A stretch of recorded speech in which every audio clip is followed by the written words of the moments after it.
GMS is made up by 6 countries, but with assistance from the Asian Development Bank, with the support of ADB and other development partnerships, is helping the participating countries achieve Millennium Development Goals.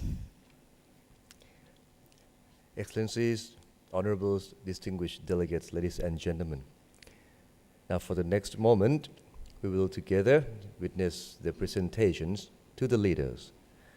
These presentations include key deliverables of the GMS program, as well as core messages from important GMS partners and stakeholders. Now the first presentation will be on the implementation plan for the GMS Regional Investment Framework. May I now call upon His Excellency Akom Termpithaya Phaisit, Thailand's GMS Minister and Deputy Minister of Transport and Secretary General of National Economic and Social Development Board of Thailand, to proceed to the stage and give the presentation to all of us. Your Excellency, please.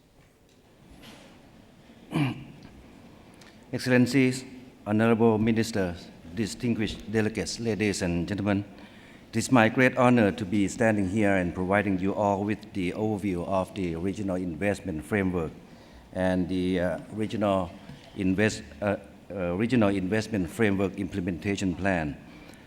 I will be very short because we just run out of time at this moment. To start with, the Greater Mekong Sub-Regional Economic Cooperation Program began in 1992 with a vision to create a more integrated, prosperous, and harmonious sub-region through the 3 Cs, which are enhance the connectivity, improve competitiveness, and a great sense of community. At the end of December 2013, 69 priority projects worth around $16.9 billion have either been completed or were being implemented.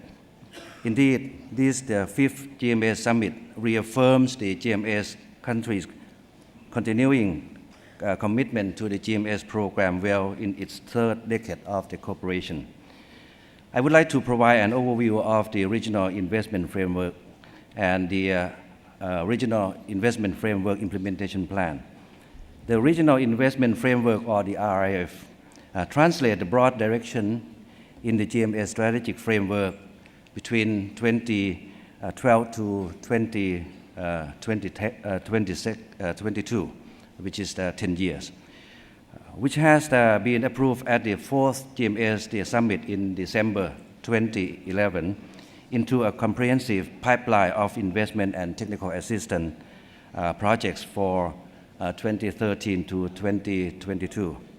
It calls for the transformation of the transport corridor into economic corridors, inclusive, sustainable, and balanced development of the Mekong sub-region and sub-regional integration, all of which are actually in line with the theme of the summit, committed to inclusive and sustainable development in the GMS. The RIF was formulated through a consultative bottom-up process based on extensive consultations and input from the GMS countries. Furthermore, the RIF covers 10 sectors of cooperation: transport, energy, agriculture, environment, human resources development, urban development, tourism, transport and trade facilitation, information and communication technology, and other multi-sector cross-border economic zone. As for the Regional Investment Framework Implementation Plan, or the RIF-IP, it was prepared consisting of high-priority projects to ensure effective implementation of the RIF, which was endorsed by the GMS Minister during the 19th GMS Ministerial Conference held in Vientiane, Laos, PDR in December 2013. These high-priority projects were identified based on their sub-regional benefits and impacts, economic and social viability, implementation schedule, ability or potential to attract financing from development partners and the private sectors, status of preparation, and alignment with national priorities. The RIF-IP contains a pipeline of 92 high-priority projects for the next 5 years, which covering the year 2014 to 2018, compared with more than 200 projects in the long-term 10 years program, with a total estimate that cost of the $30 billion, or about $20 billion less than all projects in the full program. In fact, the transport sector comprised the largest number of projects and the highest share of total investment costs in the RIF-IP, which shows that high priority is placed on completing the remaining gaps in the GMS corridor and developing full-fledged economic corridors throughout the sub-region. As I said, 90% of the investment projects goes to transport sector. PRC and Lao PDR accounted for 44 and 26% of total investment respectively. Examples of mega projects are in all countries in the GMS, ranging from standard roads to highways, motorways, and railways. Phnom Penh Sihanoukville Highway Corridor Improvement Projects in Cambodia. Ta Li Rui Li and Yuchi Mohan Railway Project in PRC. Vientiane Bo Ten Cross Country Railway Project in Lao PDR and PRC. Eng Tu Kokorek Road Improvement Projects in Myanmar. Hanoi Lang Son Expressway Project in Vietnam. Bang Yai Kanchanaburi Intercity Motorway Projects in Thailand.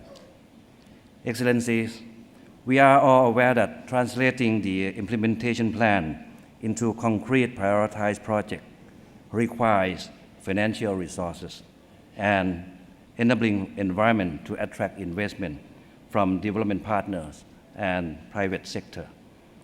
This is why we conducted constructive discussion among development partners and private sector on the RIF-IP yesterday through investment forum first, second, GMS Business Forum, third, development partners roundtable meeting.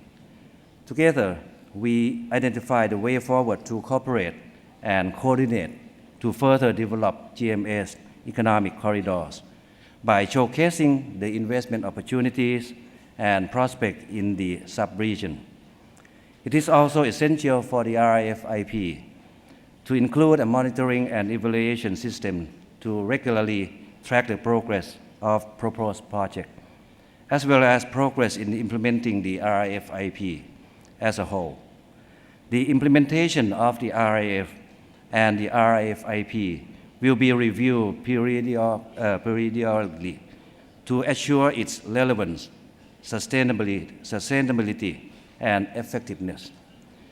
More importantly, we continue to strengthen sustainable partnership with the GMS business sector and development partners community in terms of the financial, technical, managerial, entrepreneurial expertise and services, and accumulated knowledge and experiences.